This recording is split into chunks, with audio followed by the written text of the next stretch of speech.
এয়াই হৈছে Assam petrochemical limited. ও বাপ এই কামবিলাক কিন্তু কিংখাং নাহৰকটীয়া জয়পুৰ চাচনি। মিথানল কি হয়, কেনেকৈ বনোৱা হয় আৰু কেনেকৈ ব্যৱহাৰ কৰিব পাৰি মিথানল, গোটেই প্ৰচেছখিনি আজি দেখুৱাম। আমাৰ টি চাৰ্টৰ কালাৰ ফেব্ৰিকৰ পৰা আদি কৰি সূতাডাললৈকে মিথানল মিক্স কৰা হয়। এয়া হৈছে মিথানলৰ এটা ইজিলি আপোনালোকে বুজিব পৰাকৈ মই কথাটো কৈ দিলোঁ। এতিয়া বস্তুটো বুজিম যে কেনেকৈনো মিথানল বনোৱা হয় আমাৰ এয়া আসাম পেট্ৰকেমিকেল লিমিটেডত। বলক এতিয়া ষ্টেপ বাই ষ্টেপ গোটেই প্ৰচেছটো বুজাই দিছোঁ, আৰম্ভণি কেনেকৈ কৰে আৰু নেচাৰেল গেছ ক'ৰ পৰা কেনেকৈ আহিছে। এই যে পাছফালে পাইপডাল দেখিছে য়েল্ল' হালধীয়া পাইপডাল দেখিছে, এই পাইপডালৰ পৰা গৈ আছে নেচাৰেল গেছ আৰু গোটেই প্ৰচেছটো আমাক বুজাই দিব অৰিন্দম দাই। এই নেচাৰেল গেছটো আহে, প্ৰাকৃতিক গেছটো আহে অইল ইণ্ডিয়া লিমিটেডৰ পৰা দুলীয়াজান। আমি ইয়াক দুটা ধৰণে ইউজ কৰোঁ। এটা পাৱাৰ জেনেৰেশ্যনৰ কাৰণে ইউজ কৰোঁ, যোনটো ছেকশ্যন হৈছে কেপটিভ পাৱাৰ প্লাণ্ট বুলি কয়, আৰু এটা আমি প্ৰচেছৰ কাৰণে ইউজ কৰোঁ। প্ৰচেছ মানে আমি মিথানল প্ৰডাকশ্যনৰ কাৰণে ইউজ কৰোঁ। বেচিকেলি চাব গ'লে ইয়াত তিনিটা পাৰ্টত ডিভাইড হৈ আছে দেই মিথানলৰ যোনটো পাৰ্ট। প্ৰথম হৈছে ৰিফৰ্মাৰ, তাৰপিছত আহিব ৰিয়েক্টৰ, তাৰপিছত আহিলে ডিষ্টিলেশ্যন। তো ফাৰ্ষ্ট যোনটো কেমিকেল প্ৰচেছ হ'ব ৰিফৰ্মেশ্যন, এই পাৰ্টটোতে হ'ব। এইটোক কয় ৰিফৰ্মাৰ বুলি কয়। ইয়াতে প্ৰাকৃতিক গেছ আৰু পানীৰ ভাপ, প্ৰাকৃতিক গেছ আৰু পানীৰ ভাপ মিক্স হৈ কেটেলিষ্টৰ মাজেদি যায়, আৰু এইটোক কয় কেটেলেটিক ৰিয়েকশ্যন বুলি, আৰু ফলত চিন গেছৰ উৎপাদন হয়। চিন গেছ মানে হৈছে হাইড্ৰজেন, কাৰ্বন মনক্সাইড আৰু কাৰ্বন ডাই অক্সাইড। আৰু এয়াই হৈছে ৰিফৰ্মাৰ। চাওক ভিতৰত এতিয়া নেচাৰেল গেছ যে আহিছে, নেচাৰেল গেছ আহি পেলাই ইয়াত ৰিফৰ্মাৰত সোমাইছে। ৰিফৰ্মাৰত 1000 ডিগ্ৰী চেলচিয়াছত ৰিফৰ্মেশ্যন কৰিছে আৰু ইয়াতে বনিছে চিনথেচিছ গেছ বা চিন গেছ। এখন খোলাৰ লগে লগে যোনটো গৰমৰ ভাৱ মাৰিছে নহয়, জাষ্ট ইমাজিন কৰি চাওক। আৰু এইফালে আছে জ্যোতিষ দা, জ্যোতিষ গগৈ হৈছে তেওঁৰ নাম। 1000 ডিগ্ৰী চেলচিয়াছ, পুৰা 1000 ডিগ্ৰী চেলচিয়াছ আপোনাৰ টিউব আছে, আপোনাৰ 130 এটা টিউব থাকে, আৰু সেই টিউববিলাকৰ মাজত আপোনাৰ কেটালিষ্ট থাকে। সেই কেটালিষ্টৰ মাজেদি আপোনাৰ ৰিফৰ্মেশ্যন ৰিয়েকশ্যন হৈছে, য'ত আপোনাৰ NG আহে, ষ্টিমটো দিয়া হৈছে আৰু আপোনাৰ মিথানলটো দিয়া হয়। তাৰ পৰা আমি ৰিয়েকশ্যন কৰি চিন গেছটো বনোৱা হয়। আমাৰ প্ৰডাকশ্যন ডিপাৰ্টমেণ্টতে কৰোঁ ইয়াত এপ্ৰিলত। ডিউটি আপোনাৰ কেইটাৰ পৰা কেইটালৈকে হয়? যিহেতু এতিয়া এইটো কমিশ্যনিং পিৰিয়ড, সেইকাৰণে আমি 12 আৱাৰ্ছ ডিউটি কৰি আছোঁ। নৰ্মেল 8 আৱাৰ্ছ ছেডুলে থাকে আপোনাৰ। আপোনালোকে দেখিব পাইছে এইবিলাক চব বাৰ্ণাৰ হয়। ইয়াত আপোনাৰ মই কৈছিলোঁ অলপ আগতে 130 এটা টিউব আছে আৰু 180টা বাৰ্ণাৰ আছে। বোথ ছাইড আছে আপোনাৰ, এইফালে হ'ল ৱেষ্ট ছাইড, ইফালে হ'ল ইষ্ট ছাইড। আপোনাৰ এইফালে 18টা থাকে, সিফালে 18টা থাকে। অনলাইন এই যে ভিতৰত যে বাৰ্ণাৰ জ্বলি আছে 1000 ডিগ্ৰী চেলচিয়াছত, এইটো এনেকৈ লাইট আপ কৰে। চাওক আপোনাৰ এইটো এয়াৰলাইন হয়, combustion air, and this is the fuel line. এইটো ফিউল লাইন হয়। আমি ফিউল লাইনটো এই এয়াৰটো মিলাই ফিউল লাইন খুলি পিনে আপোনাক মই দেখাই দিম কেনেকৈ বাৰ্ণাৰ লাইট আপ কৰে। এইফালে এয়াৰ মিলালে, এয়াৰ মিলোৱাৰ পাছত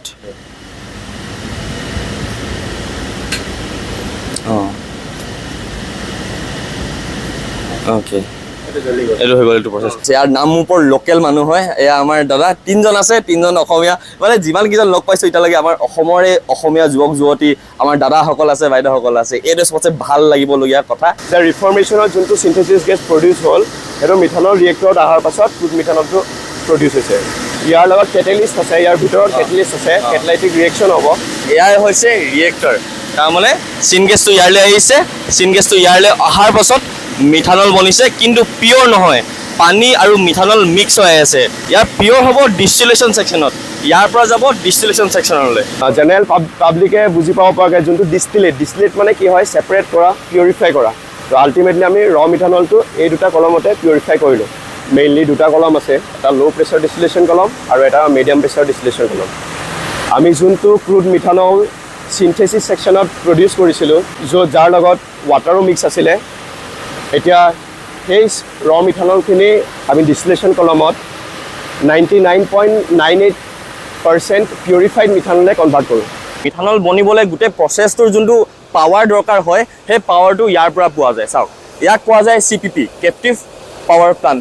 কেপটিভ পাৱাৰ প্লাণ্ট মানে যিহেতু এই গোটেই প্লাণ্টটোৱে ইয়াতে নিজকে এনাৰ্জি দিছে, নিজকে পাৱাৰ দিছে, সেইকাৰণে কোৱা যায় কেপটিভ পাৱাৰ প্লাণ্ট। যদি বাহিৰত বেলেগ কিবা পাৱাৰ দিয়া হ'লে থাৰ্মেল পাৱাৰ প্লাণ্ট বুলি কোৱা গ'ল হ'লে, কিন্তু এইটো যিহেতু কেপটিভ পাৱাৰ প্লাণ্ট হয় আৰু গোটেই পাৱাৰটো দিছে, গোটেই এনাৰ্জিটো নিজকে দিছে, সেইকাৰণে CPP। আৰু এই CPPটো কাম আহিছে আমাৰ যিমানবোৰ ইণ্ডাষ্ট্ৰী এতিয়া চলি আছে যে প্ৰচেছ গোটেই প্ৰচেছটো পাৱাৰ দিছে ইয়াৰ পৰা বুজিলে এইটোৱে দিছে পাৱাৰ আৰু সেইফালে যাব নাইট্ৰজেন টেংক আছে এনেকৈ পাৰ্টসমূহ গোটেই ডিভাইড হৈ আছে এই আমাৰ আসাম পেট্ৰকেমিকেল নামৰূপত এইফালে নাইট্ৰজেন প্লাণ্টৰ পৰা ইয়াত ষ্ট'ৰ হৈছে নাইট্ৰজেন ইয়াত এইটো হৈছে নাইট্ৰজেন টেংকৰ পৰা এই পাইপডাল দি গেছ বনি গৈছে সেইটো ছাইডত বঢ়িয়া আৰু এই দেখিছে এইফালে নাইট্ৰজেন ওলাই আছে ঠাণ্ডা পুৰা মানে পাইপটোৰ ভিতৰত ইমান টেম্পাৰেচাৰ লোৱেষ্ট টেম্পাৰেচাৰ নাইট্ৰজেন গৈছে ই বাহিৰত থকা এয়াৰত থকা মইশ্চাৰখিনি গোটেইখিনি আইচ কৰি দিছে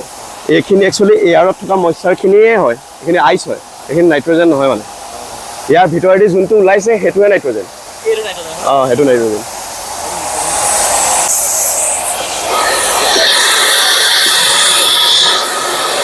একদম লাগিছে এডভেঞ্চাৰ কৰি থকা নিচিনা খুবেই এক্সাইটেড হৈ আছোঁ কাৰণ এইটো ভিডিঅ' বনাবলৈ নিজৰ এটা ভাল অভিজ্ঞতা নাইট্ৰজেন নেকি অঁ এইটো নাইট্ৰজেন এইটো পানীত বায়ুত থকা জলীয় বাষ্পটো মানে মইশ্চাৰটো যোনটো মইশ্চাৰ এয়াৰত আছে সেইখিনিকে ইহঁতে ফ্ৰিজ কৰি দিছে ভিতৰেদি বাপৰে ইমান ঠাণ্ডা ভিতৰেদি বহুত ঠাণ্ডা গৈছে ন -186 বাপৰে -186 ভাবকচোন নেগেটিভ -186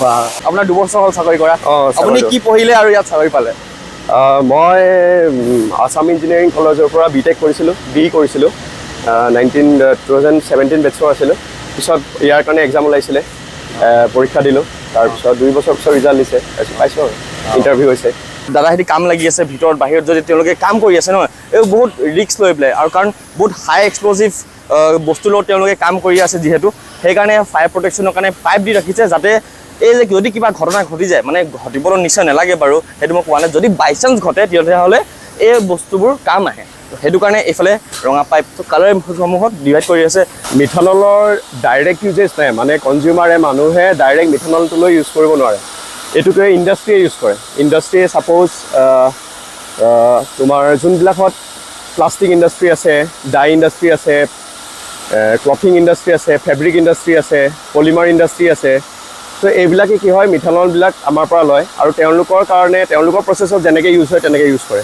তো এইটো ডাইৰেক্ট কনজিউমাৰে ডাইৰেক্ট নাপায় ফাৰ্মাচিউটিকেল ইণ্ডাষ্ট্ৰী মেডিচিন ইণ্ডাষ্ট্ৰীত তো বস্তুটো তেনেকুৱা আৰু এতিয়া গৈ আছোঁ আমি কণ্ট্ৰল ৰুমলৈ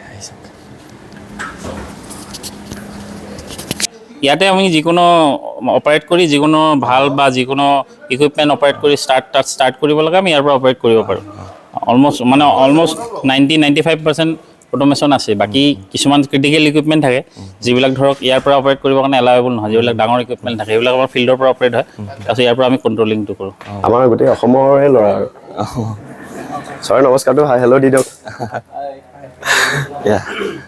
মোৰ দেখি বহুত ভাল লাগিছে মানে বস্তু দেখি পৰিৱেশ দেখি পেলাই নাম ৰবিনসন সিংহা অ'কে আৰু এতিয়া আপোনাৰ ধৰি লওক পষ্টটো কি হয় আপুনি কৰিলে এতিয়া আপুনি ইঞ্জিনিয়াৰিং ডিপাৰ্টমেণ্টত আছে আপুনি কি কৰিব লাগে আচলতে মই প্ৰচেছ ইঞ্জিনিয়াৰ মোৰ কোৱালিফিকেশ্যন কেমিকেল ইঞ্জিনিয়াৰিং ডিগ্ৰী মই ইয়াতে প্ৰচেছ ইঞ্জিনিয়াৰ হিচাপে আছোঁ ইয়াতে তো প্ৰচেছ মেইনলি কণ্ট্ৰল ৰুমৰ পৰা মই কণ্ট্ৰলখিনি কৰিব লাগে ডাঙৰ পাইপ দেখিছা যে ব্লু কালাৰ পাইপ ইয়াতে গোটেই প্লাণ্টত এইটো পানী চাৰ্কুলেট হৈ আছে এইটো পানী চাৰ্কুলেট হয় ইঞ্জিনৰ যিমান গৰম হয় ইঞ্জিন চলতে যিমান গৰম হয় ইকুইপমেণ্ট গৰম হয় সেইখিনি ঠাণ্ডা কুলিং ৱাটাৰ দিয়ে পাব তো এইটো হ'ল কুলিং ৱাটাৰ ছেকশ্যন গোটেই প্লাণ্টটো ৰিচাইকেল ছিষ্টেম হয় মানে পানী একদম ৱেষ্টেজ নহয় যিখিনি পানী এক্সট্ৰাক্ট কৰি আমি তাক আকৌ ইউজ কৰোঁ আৰু আপোনাৰ ৱেষ্টেজ যিখিনি হয় তাত চল্ট আৰু কেকত ফৰ্মেশ্যনত ডিছকাৰ্ড কৰোঁ আপোনালোকৰ ওপৰতে বস্তু এটা বুজাই দিছোঁ দেখিছে ইয়াৰ পাইপ যে গৈছে নহয় এনেকৈ পাইপ গৈছে দেখিছে নহয় ইয়াত কালাৰ তেওঁলোকে ভাগ কৰি দিছে ক'ত চিলভাৰ য়েল্ল' গ্ৰীণ ব্লু এনেকৈ নহয়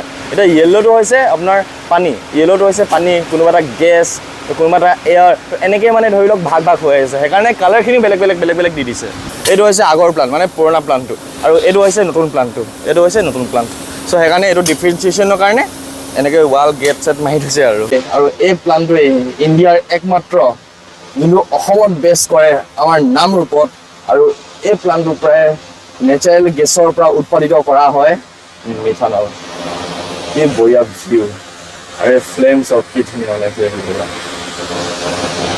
এয়া হৈছে আমাৰ আসাম পেট্ৰকেমিকেল লিমিটেডৰ চেয়াৰমেন নমস্কাৰ। 14ত ইনগ্ৰেশ্যন হ'বলৈ গৈ আছে। এটা আমাৰ অসমৰ কাৰণে বহুত এটা ডাঙৰ দিন বুলি ক'লে, অসমৰ বুলি নহয় গোটেই আমাৰ ভাৰতৰ কাৰণে এটা ডাঙৰ দিন।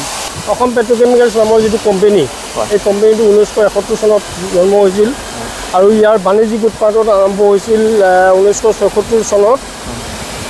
তাৰ পাছৰ পৰা আহি আজি আমি এই অৱস্থা পাইছোঁহি। সাধাৰণতে আমি ভবা হয় যে অসমীয়া মানুহে কিছু কাম কৰিব নোৱাৰে, আমাৰ পৰিচালনাৰ অভাৱ আছে, দক্ষতাৰ অভাৱ আছে, এনেকুৱা ধৰণৰ এটা ধাৰণা আমাৰ মনত আছে।